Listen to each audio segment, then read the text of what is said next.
We have contact.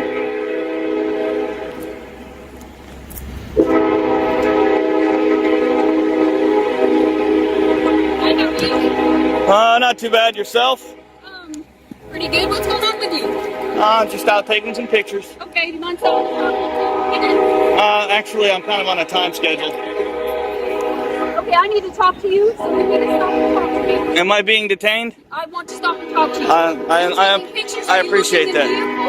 No. Yes, at the moment you are being detained. For what crime? Find out what's going on. For what crime? If you're looking in vehicles, I need to find out who you are. For what crime? What you're doing. What crime am I being detained for? I'm investigating. That's not a crime. What crime? Investigating. Ma'am, what You have crime? some ID with you. No, ma'am. What crime? What crime am I being suspected of? Right now, I don't know. Exactly. So there's But no if you're reason to looking detain. in vehicles and you're taking pictures and you're inside taking pictures of All legal activities, ma'am. what's that? They're all legal activities. Can I ask why? Let me talk to you for a minute. What's your first name? Tell me that. I'd rather not give that up. That's fine too. You're making everybody in there very uncomfortable. Well, and you're going in there taking pictures of them. I didn't go in there to take pictures of them. I went in there just to get pictures of the inside of the post office. A man filming at the post office meets officers who immediately detain him and demand ID. He calmly asks the legal basis. Tension spikes as investigating replaces probable cause. A textbook rights versus police standoff begins now, and public scrutiny. And I grabbed a passport application while I was in there. Okay, why are you taking pictures of the inside of the post office? It's part of what I'm working on. Okay, is that I'm working on it. Yeah, right now it is. I'm working on a story on the post office. It'll be online. I'm hoping in about a week, whoever picks it up. You can just Google Claremore Post Office and it'll come up. That's fair, but you're making everybody really uncomfortable, and now you're not wanting to talk to me. They're telling me you're looking in cars, so I'm going to find out what's going on. I have a reason to find out. They're going to tell you that so they can get you out here. That's great. I've never been looking in any cars. If you're good, then you can be on your way and do what you're doing. But I have a job to do. I understand that. It's not to give you a hard time. But I also have a job to do, and I have things to do. I don't have time to waste around here. I'm on my last pass, and then I'm out. I've already explained to them what I'm doing. Okay. You explained to who? 3 different people. Okay, who are the 3 people? I don't know who they are. I didn't have one name. One lady said her name was Trish. I'm on the way. Central. Who's your RPM?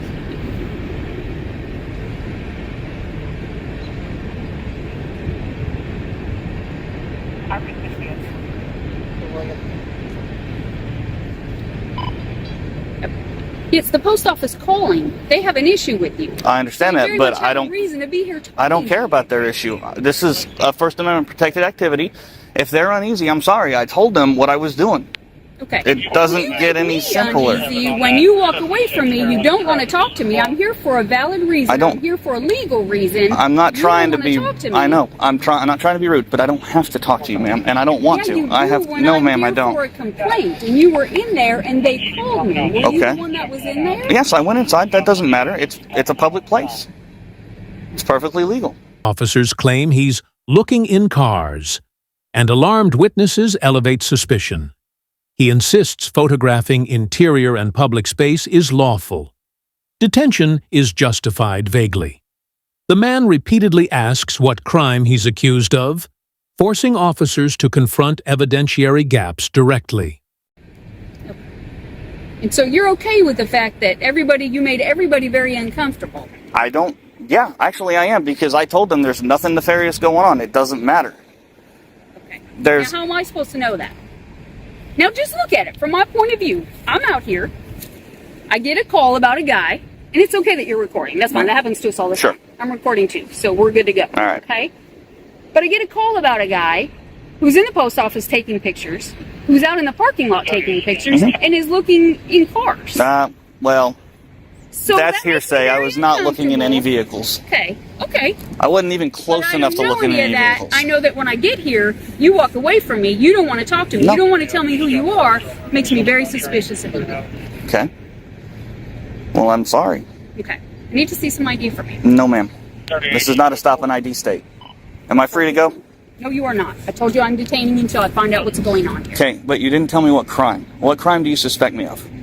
That's what I'm trying to find out. If you're looking in cars, Ma'am, that makes me very suspicious. In order to detain somebody, you have to have reasonable, articulable suspicion that a crime has been committed. As soon as my supervisor gets here, we'll talk to the post office who complained. We'll find out their side of the story as well. Until I find out what's going on, I'm doing an investigation now, and you're staying put. And what is your name and badge number? You give me your name, I'll give you mine. No, ma'am. I work for Claremore Police Department. I understand that. I'm not a public official. You are duty bound to Am I? identify yourself. You are. So what is your name and badge number? The supervisor appears, taking statements, explaining detention rules. Officers argue they must identify people during investigations. The auditor cites First and Fourth Amendment protections. This turn shifts the battle from personalities to procedure and paperwork, where accountability can live. What is your name and badge number? I work for Claremore Police Department. Okay, and you are Officer who?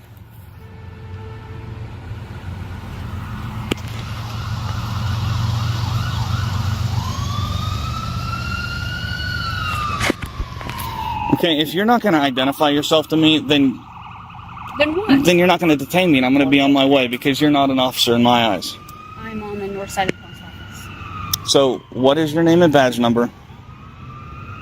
And what crime do you suspect me of committing? I'm investigating what you were doing. That's not a crime. What crime do you suspect me of committing? Go round and round, but... Okay, well... What is your name and badge number? The other part of this. I don't have to stay here. What's going on? You are going to stay here. I don't know what's going on. That doesn't matter. You have complaints that you're looking in vehicles. Now I get here, and you're on the sidewalk, and you're taking pictures, and you're recording, and I'm good with that. I don't care. But you won't tell me your name. My issue is you were in there. That doesn't matter. If you don't care, then why won't you tell me what your name and badge number is? No, I care because you were in there causing a disturbance. I wasn't causing a disturbance. You were because they called. That's not my problem. Okay. It is now because you're here. How are we doing, sir? Oh, I've had better days. You? What's going on? Ask her. She thinks she's going to detain me. You are staying here. I told you. You're not going anywhere. What crime do you suspect me of committing? You have to there is no disturbance. You have to articulate a crime. What is her name and badge number? She's refused to give it to me. Why are we here? I'm taking pictures. That's it. Okay, why are we taking pictures? I'm working on a story on the post office. Okay. Or where's your firearm at? What makes you think I'm carrying? Because you have a holster on your back. It's empty. Okay, well, I'm asking, is it on your person? No, sir. Okay. All right. Do you have any ID on you? No, sir. Okay, what's your name, partner? I'm not going to give it. Okay. Am I free to go? No, not right yet. What crime do you suspect me of committing? Okay, well, I'm trying to figure that out. I understand that. Officers intensify, asking for names, badge numbers, probing for intoxication after spotting an empty bottle. They press field sobriety checks and demand hands visible. The auditor refuses, reiterates legal limits, and forces the interaction back toward observable facts over speculation. You have to have reasonable, articulable suspicion, sir. I gave you that. You were inside taking pictures, you're looking in cars, and you're taking pictures of the cars. I'm not looking in cars, and there's no proof of that. And it doesn't matter. I can take pictures of everything. If there is no proof of that, you will be free to leave. Okay, what is your name and badge number, officer? I told you, you give me your name, I'll give you mine. Is that what you tell the judge when he asks? What is your name and badge number, ma'am? Keep smirking. This is going to be very bad for your department. What is your? I'm Sergeant Book with the Claremore Police Department. Thank you, sir. All right. What is your name and badge number, ma'am? Give me the information. No, he didn't give me yours. I want the names and badge numbers of everybody on this call. I've been drinking tonight, haven't we? What is her name and badge number, sir? Have you been drinking this afternoon? Have you? What is her name and badge number? But I see an alcohol bottle laying right here on the ground, so I'm asking you, have you been drinking? Take it up, fingerprint it. What? I am asking you a question. And I'm refusing to answer. What is your name and badge? Or what is her name and badge number? Now I'm detaining you because I'm going to make sure you're not intoxicated in public. What a bunch of bullshit. What is What is your name and badge number? I believe I already told you. What that. is her name and badge number? I'm talking to you right now. All right. Well, I'm clamming up. What is your name and badge number? You haven't been drinking. I want to make sure you haven't been drinking. Please Come give me here. a little space. Come here. Come here. I'm creating space. I'm going to check your eyes to make sure that you haven't been drinking. No, sir, you're not. Yes, sir, I am. No, sir, you're not. Yes, sir, I am. No, you're not. Do me a favor. Keep that right there. I don't care. Keep that right there. See the tip of this pen? How much you had to drink today? How much have you had to drink today? I don't drink. See the tip of this pen? I want to make sure that you're safe to do this. I don't consent to field sobriety tests. Especially when there's fucking no. Where you're standing, there's an alcohol bottle. When she stopped me, I was down there. Whenever I showed up, you were standing right there. Congratulations. See where her car's parked? That's where she stopped me. Okay. All right. Which is, I don't know, what's that, about 60, 70 feet away from that? So what is your name and badge number, ma'am, last time? Make it the last one. Okay, well, I'll call the chief. Here's the deal. Whenever I make sure that you haven't been looking into cars. The exchange cools as senior officers discuss policy. The auditor cites DHS guidance on photographing federal sites and insists his activity is legal. Officers concede confusion, documentation, and explanation defuse the moment. This is where law, policy, and education intersect. Cars and doing stuff like that, if I can establish that, you're on your way. Well, do what you got to do then. All right then.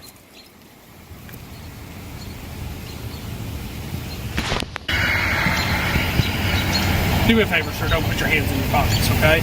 Your hands are in yours. Listen to me, all right? You've got a holster on. I don't know if you have a gun or not. If you keep your hands out of your pockets, everything is fine. Hey, I've told you I'm not armed. Well, okay, here's the deal. You're not really acting rationally at the moment. All right? Standing up for my rights is not being rational. Not cause you any problems. Somebody called us. I understand that. And she won't even identify herself. How professional is that? Okay, well, you haven't really given us. It's cold. Given us. Keep your hands out of your pockets. Do me a favor. Just keep your hands out of your pockets. That's all I ask. All right? You understand why we're here. We got a call. We're not just here because we feel like it. Somebody called us. You made them uncomfortable inside. You're going in taking pictures. If you want to take pictures of the facility, I don't have a problem with that. But whenever you're taking pictures of citizens, it makes them uneasy. Well, So that's their problem, not mine. Okay. And when you get a call for... You get here for a second? When you get a call for service on somebody taking pictures, you should say, that's a First Amendment protected activity. The post office is your fault. They have a problem with what you're doing that makes it a disturbance. It's perfectly legal what I'm doing. They've already come out and said that it's legal.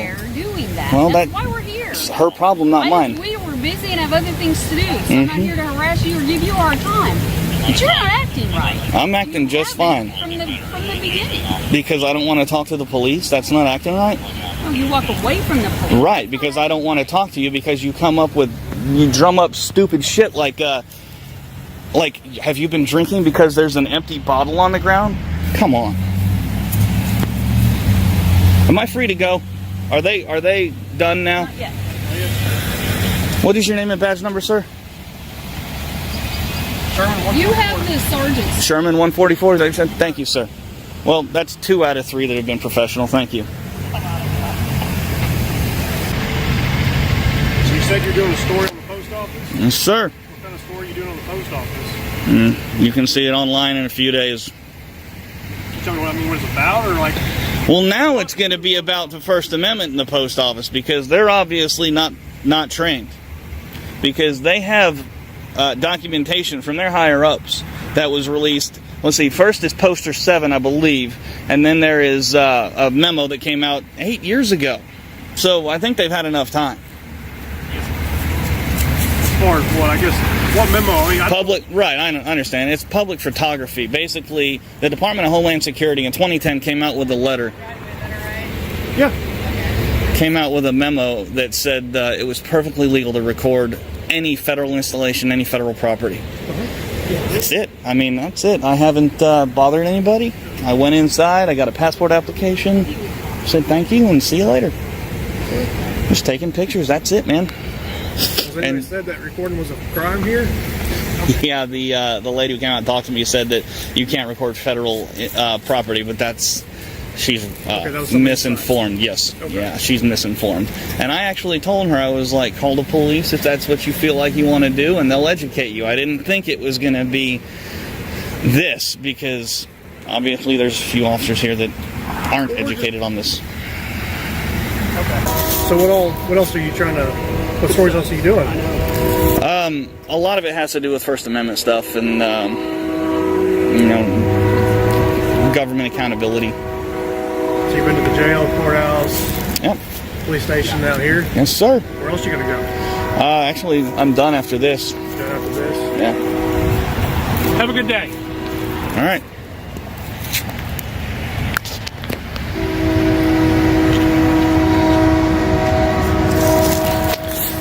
Excuse me. Final segment resolves the incident and delivers the lesson. Civil knowledge and recording turn confrontation into accountability. After prolonged questioning, the auditor calmly cites federal guidance and refuses to provide identification absent lawful cause. Officers shift from assertion to documentation, naming badge numbers and creating reports. That procedural turn neutralizes coercion. Paper trails replace momentary authority. Importantly, the clip shows how small administrative actions change power dynamics. Asking for a supervisor, requesting incident numbers, and continuing to record transform a private struggle into a public record. For viewers, the takeaway is tactical and immediate. Learn the precise legal standards, reasonable suspicion, detention versus arrest, and always preserve evidence. Emotionally, the scene is satisfying because it reframes the conflict. The man's steadiness unmasks uncertainty within the force, revealing gaps between practice and constitutional limits. Editors should emphasize the moment officers concede and list the incident number. Overlay captions explaining the relevant legal concepts.